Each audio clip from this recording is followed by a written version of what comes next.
Hey guys, welcome back to my channel. So today is February's reading log.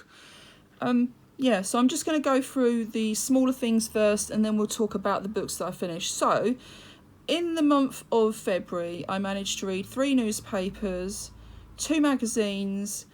I didn't watch any movies at all. I didn't manage any this time, and the total number of pages I read in February was 989, which is almost double what I managed to do in January. Please do remember that the pages that I read aren't totally about the 2 books that I finished in February, because I actually started a 3rd book on the 26th of February, so there was a lot of pages that came from that one because I read that book very quickly. So the 2 books that I finished are from the Neil Shusterman distology. I finished Unholy and Unwind. Nearly got that wrong. So yeah, I really thoroughly enjoyed these. These are favourite books of mine. I have got the actual box set. I think there's 3 more to read. I've decided to give myself a break and read something else. I've actually stepped back and been reading some YAs.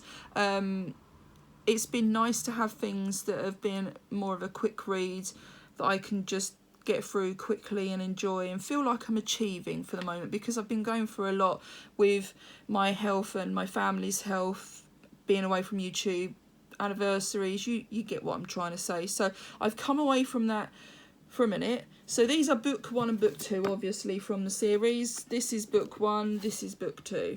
So I'm going to tell you my thoughts on both of them one at a time. So as I was doing last year, if you didn't already know, I did a reading challenge last year, and this year I'm not updating every time I finish a book. I'm doing a monthly video. So I'm using the same questions to tell you about each book and telling you about my overall reading as a whole. So hence the reason why we had that bit of an update before we got to this bit. So book number 1 from February, I started reading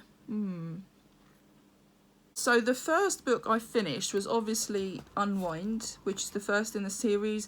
I started reading this on the 30th of January and finished reading it on the 11th of February. The first question is, do you like the cover and why? And realistically, not a great deal, because it's not extremely exciting to look at. I mean, it's not the most appealing of covers. Next one, did you enjoy it? And the answer is hell to the yes. I absolutely loved it. Loved this. This is an amazing series. I shall probably, I think I've got another series by Neil Shusterman actually, but if I haven't, I will invest at some point. Great author, amazing, love it. Was it as good as I'd hoped? It was better. I thought it was much more amazing than I could have ever expected. I had high expectations because of what I'd read beforehand, and I wasn't let down at all. So yeah, it's something that I could definitely recommend. Next question is, would you recommend it to others? And the answer is yes, 100%. As I've just said, I would definitely recommend it to people. On a scale of 1 to 5, 5 being the lowest, what would you rate this book? 1 plus plus plus plus plus. I think this is actually classed as a YA. I have a 13-year-old daughter. I don't think that she would cope with this series, so I'm not sure what sort of age would appreciate it. I mean, she's a quite sensitive young girl, so perhaps boys would cope better than girls. I don't really know. Describe this book in 3 words. I think it's incredible, genius, and gripping, probably. Yeah. Last question was, how did it end? And the answer for that is very, very excited for book number 2 in the distology. So there you have it. That is my thoughts on the first one. So the thoughts on the second book, Unholy. So I started reading that one on the 11th of February and finished reading it on the 26th of February. So do I like the cover and why? Once again, it's quite plain, so no, I suppose not really. Did you enjoy it? once again, yes, I did enjoy it as much as the first one. I didn't feel that there was any form of letdown to it, or that one was better than the other. I felt that it was a great transition, and yeah, I think I just absolutely adore the series. I shall probably read the series more than once. So, would you recommend it to others? Absolutely yes. If you haven't read it and you like that sort of thing, go ahead and read it. On a scale of 1 to 5, 5 being lowest, what would you rate it? Definitely a 1. Definitely a 1. And describe this book in 3 words.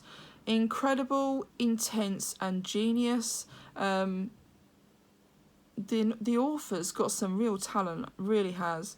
And how did it end? Well, it left me excited for the next one, as I said last time. So, I'm going to read the blurbs now, just in case you were interested. So we'll start with book number 1. We'll read the blurbs, and that'll be it for this month. So, thank you for joining me if you're not interested in hearing about these.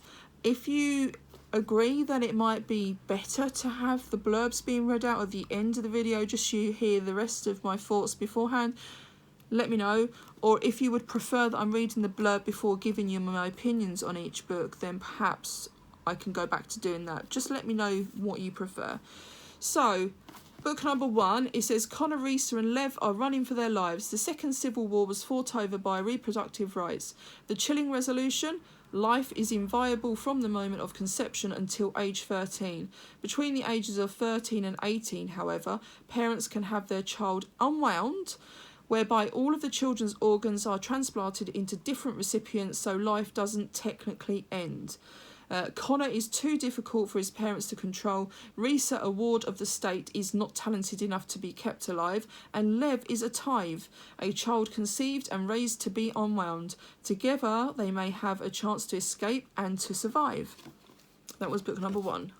Book number 2, Unholy. The Harvest Camp revolt was victorious, but the war on unwinding is just beginning thanks to Connor, Lev and Risa and their high-profile revolt at Happy Jack Harvest Camp. People can no longer turn a blind eye to the unwinding. But even as the future of unwinding is brought into question, AWOL kids are still fighting to make it to their 18th birthday.